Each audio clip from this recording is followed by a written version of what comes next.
Hello and welcome, my name is Losot and I've got a burning passion for everything game development related. Before getting into this video, if you want to learn more and support me at the same time, you can do so by clicking the top link in the description. Or, alternatively, you can subscribe and ring the bell to be aware of more future content. This video is the first of my new Learn by Example series and will take you through the mind of the game developer by looking at specific examples from established titles. In today's episode, we will be discussing the level design of Ghostrunner, and more specifically, we'll be talking about the general game design, after which we'll look into some of the arenas you encounter while playing the game. Now, you might frown when I say this, but in my honest opinion, Ghostrunner kind of plays like an action puzzler game, which you will learn more about throughout the rest of this video. Have fun and learn. Before diving into the arenas I've chosen, let's talk about some more general level design concepts that are used in Ghostrunner. First and foremost, Ghostrunner is generally considered a first-person, fast-paced parkour action game in which you jump around and kill your enemies. Ghostrunner is divided in a variety of different levels, mostly consisting out of 3 parts, in which the player gets taught something, then learns something, and then finishes the level off by completing a final challenge. Splitting up a level into 3 parts is a regular and common level design choice, as it's easy to maintain a proper flow throughout the level. Looking more closely at the levels, Ghostrunner is using a specific type of level layout in which there are non-linear arenas with linear paths in between them. This means that players will follow a linear path, easily guiding them further until they reach an arena in which the level design is most likely going to be non-linear, supporting different player approaches in order to complete the level. Another game that uses this layout quite effectively is Doom Eternal.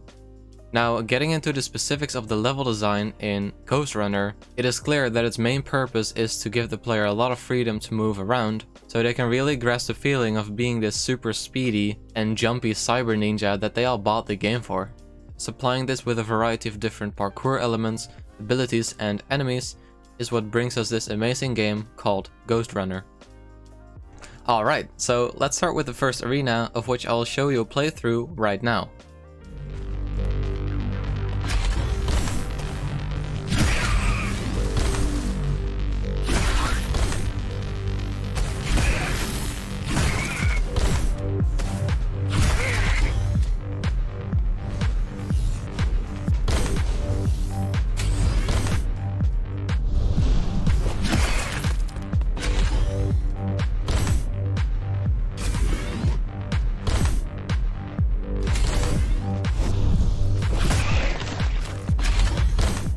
So that was the first arena, and honestly I'd say it was quite a fun arena too. So here you can see a layout of the level with, on the right side, the different ingredients that were used in the making of this level, and on the left side you can see different characteristics of the level, such as challenge difficulty and freedom. So the general idea of this level is pretty obvious, right? There are all these jumping power-ups everywhere which the player needs to use in order to easily jump the gaps between the platforms and kill all of the enemies, which is also the challenge of the level. But what tricks did the level designer pull to make this level even more engaging? So the level designer scattered 3 teleporting enemies around the level, which are here, here, and here, put 1 burst enemy on the middle right island, and put a laser wall between the middle right island and the bottom right island. Now have a think about why the level designer decided to do this. So the easiest way to explain the level is by talking about the most obvious, most likely path that the player will take when they play the level. So the player enters through here and are on this platform. So the closest platforms that they can move to are this one on the middle left, this one on the middle right, and this one on the bottom right. From this point the player can't see this island, so it's probably a no-go. They're probably not going to go there, but they do see this ability, this power-up, which is most likely the first place they're going to go because it's moving and they know it's a power-up, so they're gonna move there. When they pick this up from this position, they could slightly see the left island, but they're not likely to look to there because their camera is aimed towards the right island, and as they can't see this island, they'll most likely go to this one. What happens when the player jumps here? Teleporting enemy is alerted of them way before the player gets close, so they teleport to one of these other platforms. So the player kills this enemy, they want to move towards this island, but then they see this laser wall, and they're like, oh shit, maybe there's another power up here. So maybe they already picked it up, maybe they didn't, but they're gonna look for another power up. They see it, they pick it up, and then they jump over this wall to get to this island. So in this situation, the level designer put this wall here to kind of push the challenge further, kind of forcing the player to grab the power up and jump to this other island, because the player could also use these walkable walls to go to the other island, but that was not what the level was intended for. So player uses power up, jumps to this island, to this platform. If they hadn't seen the burst enemy before, there's a big chance that they're gonna be killed by it.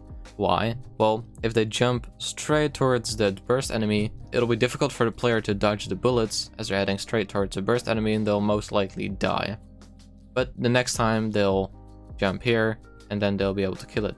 So why is that good? Well, it's always a good practice to design your level in a way that the player won't beat it in one time, but they will be able to beat it in multiple times.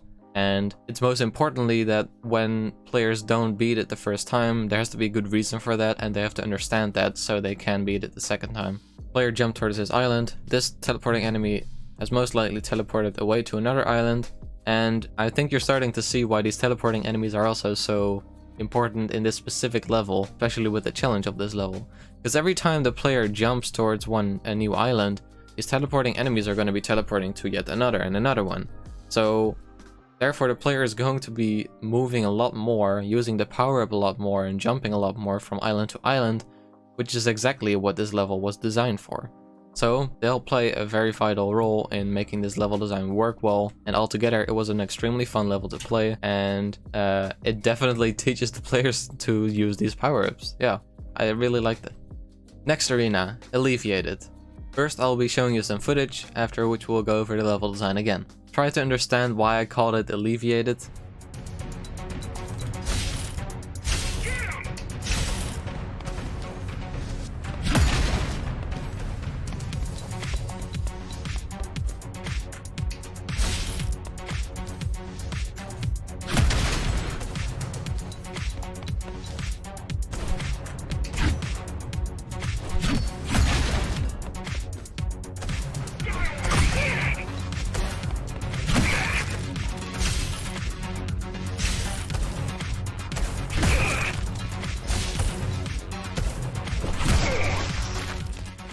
Alright, so that was the second arena, and once again it was extremely freeing in terms of the freedom and space that the player got to move around. Once again, on the right side you can see the different ingredients that were used in this level, which it is a lot less than the previous level, and on the left you can see some of the characteristics about the level. So the general level design behind this level is once again quite obvious. And before I tell you what the general idea is, I wanted to mention that if the idea behind a level is quite easy to understand, that usually means the level designer did a good job on making that clear. Ultimately, you want to build levels that are understandable to the player and won't make them second guess what they're supposed to do.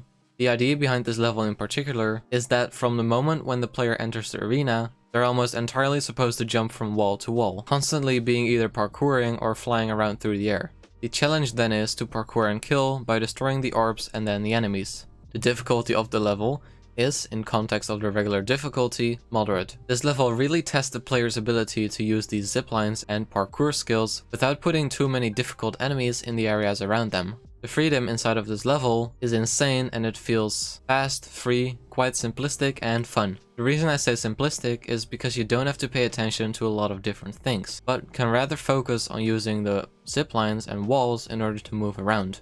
So what tricks did the level designer pull in order to make this level even more engaging? The level designer placed 3 shield orbs in some specific locations, here, here, and here, 13 ziplines in this entire arena, and 1 outside of the arena, which is just meant in order for the player to get inside of the arena, allowed for big gaps in between, which is all this depth in which the player can fall and die, split up the walls into separate parts, as can be seen here, and placed some of the walls at specific angles, like here, here, and here. Now, what is the most obvious path the player will take in this level?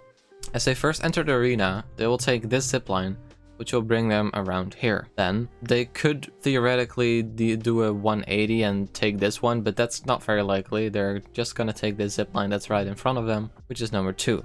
As they're going through the zipline, they might see that there are some enemies here, but they also see that there are shield orbs protecting the enemies, so they won't bother with them yet. Instead, the player then sees this zipline, which is what they'll go towards then. They move here, the wall run here, then they need to jump over to this wall run here, jump over to this wall, and they destroy the first orb.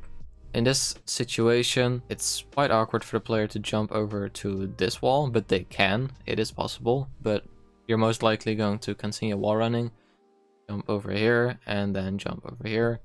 Continue wall running, then you jump.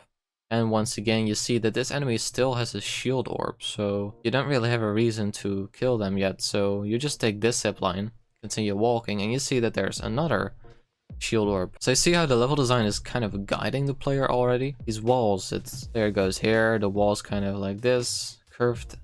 Ah, they see this, nice. Wall curves again. Now there's another shield orb. They destroy this one, and at this point they could jump here, kill these two enemies, and then realize that these still have a shield orb on them.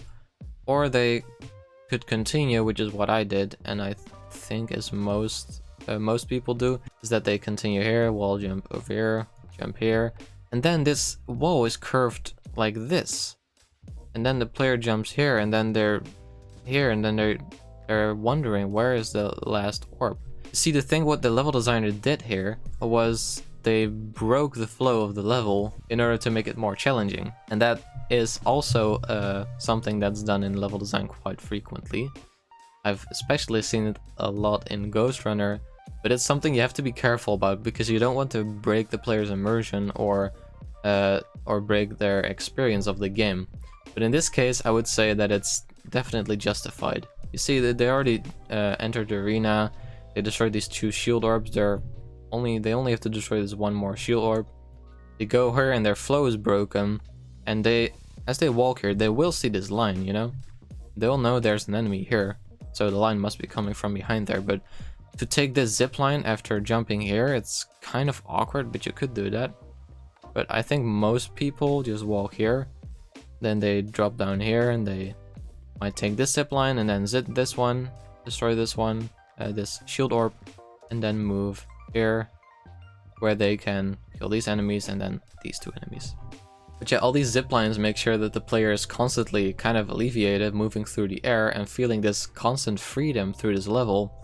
And at the same time, these walls are guiding the player through the level, creating some kind of flow, and making these walls into separate parts, make sure that the player jumps from wall to wall, so they're constantly doing things. They're not just walking on one straight wall, which would be boring, but now they're jumping and jumping and jumping. They're doing stuff, which is what the level designer wants. And they want to keep the player engaged while playing through the level. And in the end, they break the flow of the level to make it a bit more challenging, but not extremely difficult, just a bit more challenging for the player. And they kind of create this moment where the player has to think for themselves for a second. They're like, oh wait, the level isn't telling me where I need to go now. I need to think of it myself. So good job on the level designer for that. Once again, I really enjoyed this level. Just the amount of freedom that this level gave me, it feels insane. Next one, orbs. I will first show you the playthrough of this level again.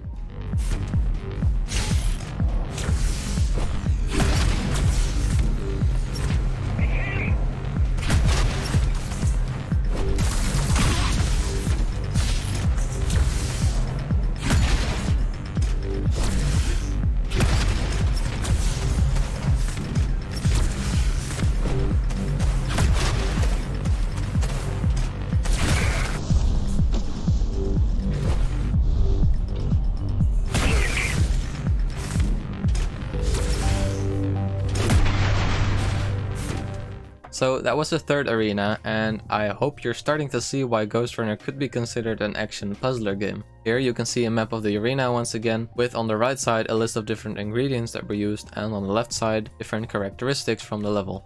Now pause the video and think about what the general idea behind this level was. Alright, so the idea behind this level is that the player needs to use a few different kinds of techniques in order to move through the level, destroy all shield orbs, and then kill the enemies. Looking at the specific things that the level designer put in this level to make it more engaging, we can see that there are 5 shield orbs, 2 here, 1 here, 1 here, and 1 here. 2 fans, 1 here that goes upwards, and 1 here that moves the player to the side. 4 laser walls, 2 here, 1 here, and 1 here. 5 zip lines, 1 here, one here, and 2 here, which one of them is up and one of them is lower. 4 different enemies. A regular enemy here, a burst enemy here, a shield enemy here, and a turret enemy here. The level's difficulty in the context of the hardcore difficulty is moderate, with a moderate to high amount of freedom. I thought this level was interesting, fast, and strategic. So before I talk about the intended and most likely path that the player is going to take, I want you to once again pause the video and have a think about it yourself. Also think about how the level designer once again broke the flow and why they did that. So when the player first enters this arena, they have no idea where to go.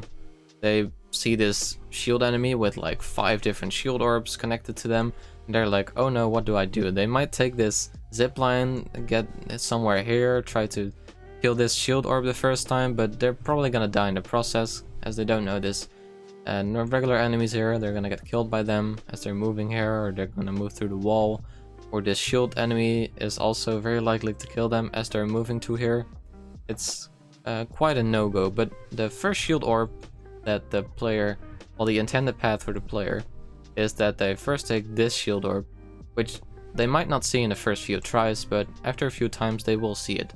And there's a specific thing in this level that the level designer put there for, I don't know, more advanced players. But if you take the zipline from a kind of different angle, so you take it from here, then it can move you all the way to this shield orb without having to jump over this wall afterwards, which is, I think, something they put there on purpose. So the player destroys this shield orb, and then they kind of just follow along here, because they're not gonna go back to that shield enemy. It's not very safe, probably gonna die. So instead they're gonna continue here. They're gonna hopefully see this, else they die, but they need to crouch underneath this. Just see that I didn't add the fan to the ingredient list, but anyhow, this fan is going to blow them upwards, then they can destroy this orb, and then they're still not likely to jump down. I mean, they might. There is a chance the player might jump down in order to destroy this orb, but they're not likely to survive as they might fall in the depth or get killed by this laser wall or these regular enemy or any of the other enemies that are still down there and still shielded by other shield orbs, these two that are here. So the intended path is for the player to move along this walkable wall and then kill this burst enemy. So in this case there's a burst enemy here and there are laser walls here, so the player has only this part of free space to move in, but they still need to dodge the bullets of this enemy. So in this case the player is once again tasked to kind of do some tricky movements in order to dodge those bullets. So the player can kind of wall run, and then when this first enemy shoots at them, they can jump and then jump back to the wall and then jump and then kill the enemy. And they're most likely to have run out of ammo at the point when the player meets with them. Player kills them, player can then continue here. They need to use the zipline in order to get there, wall run, and then this fan will push them towards this direction. Now, if they hadn't paid attention, they might just fall down here and then get killed by these two enemies, because, well, probably not gonna survive that with this enemy here and this shield enemy here in the middle of them. But if the player did see it, they will move to this island, which is higher. That's what I tried to indicate with a darker color, but that means the platform is higher than the rest. So they can destroy the orb, then move down. Try to not get hit by this enemy in the process, then destroy this orb, and then there's still this one orb behind here that they didn't destroy because they wall run here with these two orbs instead. Okay, so after the player destroyed this shield orb, they still need to destroy this one in the back in order to kill these two enemies, which is where the level designer broke the flow of the level, because there's no clear path in between the player and this last orb, which makes it difficult to which makes it extremely difficult to kind of get there, especially given these two very strong enemies are right here and are ready to kill the player at any time. So the player needs to pay a lot of attention to both of these enemies, move through here and wall run here, or they could take this zip line and move here, kill this enemy, and then move here, although that will bring you very close to this enemy, which is quite dangerous. getting close to that one. Anyhow, when the player destroys this shield orb, first thing I expect them to do is destroy this enemy. And the shield enemy at that point will have already moved kind of here to get closer to the player. So player kills shield enemy, then move closer through this area, because there's this wall here, so it can't shoot through the wall, which is extremely nice that the wall is there. If it wasn't there, it would have been so much more difficult. But the player can kill this kind of safely without being killed by this enemy. And then they move towards this enemy, kill it, and then they have completed the level. Now, in the end, I'm not quite sure where this laser wall is here.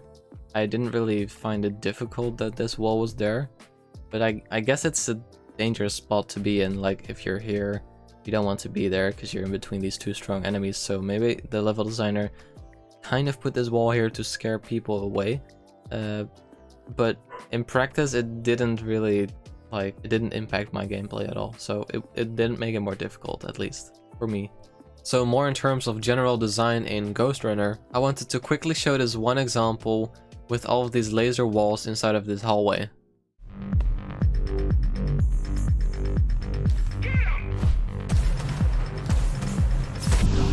Let's keep it at that because I died many more times here. Anyways, the reason I showed this here is to kind of make a point out of the level design in Ghostrunner. So the main core mechanic of the game is parkour, right? What do you need for parkour?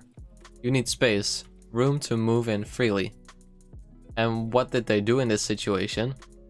They severely impacted the player's ability to move by placing several different laser walls inside of this hallway. This goes directly against their core mechanic, which was done on purpose to create quite the challenge in order to move past here.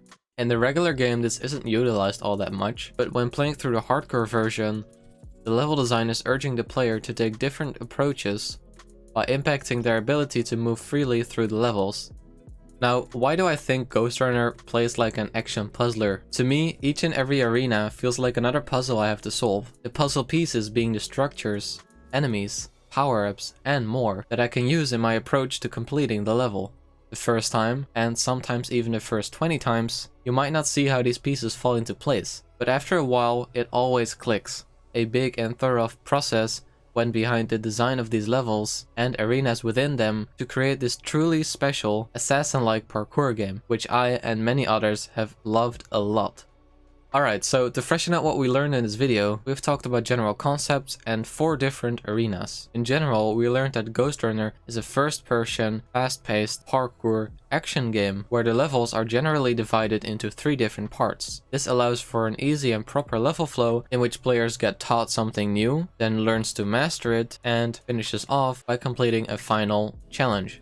Besides that, Ghostrunner uses a non-linear arena with linear paths in between them layout in order to guide the players through the game while still allowing for freedom and different approaches to the different situations. Besides this, we went into the specifics of some of the arenas in the game, having covered the general idea behind the level and how the designer enforced this. Specifically, we have learned how to break the flow of the game or design against core mechanics in order to create a tough challenge for the player. To me, Ghostrunner feels like an extremely solid title that does an absolutely perfect job at what the game promised. However, if I have to compare it to some other games I have played or know, I would compare it to Mirror's Edge in terms of parkour focus, Doom Eternal for its fast-paced action, and non-linear arena linear with linear paths in between level layout, and Warframe for its extreme freedom of movement. Hey, thank you so much for watching this video and taking a dive into the level design of Ghostrunner. If you want to learn more and support me at the same time, you can do so by clicking the top link in the description. Besides that, it would be nice if you could comment on the video. What exactly did you like or dislike about the video, and what specific game would you like me to cover next time? Like, subscribe, and ring the bell, and I'll see you back next time. Have an amazing rest of your day.